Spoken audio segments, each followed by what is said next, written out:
Ecco la situazione meteorologica. Un sistema depressionario si è posizionato sul centro Italia, imprimendo così flussi nord-orientali sulla nostra regione, determinando la sostanziale stabilità del tempo, con qualche nuvola sul Levante e temperature decisamente invernali.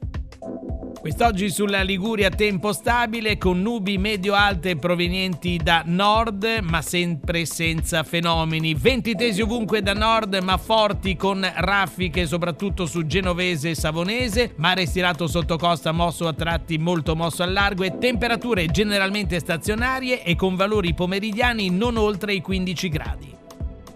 Per domani, giovedì 27 novembre, i previsori della Limete si attendono una giornata stabile e soleggiata su ponente e centro della regione. A Levante transitano nubi medio-alte che però non causeranno fenomeni. Venti forti da nord con rinforzi sugli sbocchi vallivi di Genovese, Savonese e nelle aree esposte al grecale dell'entroterra del Levante. Mare stirato sotto costa, mosso molto mosso al largo, temperature stazionarie con grande escursione termica tra giorno e notte.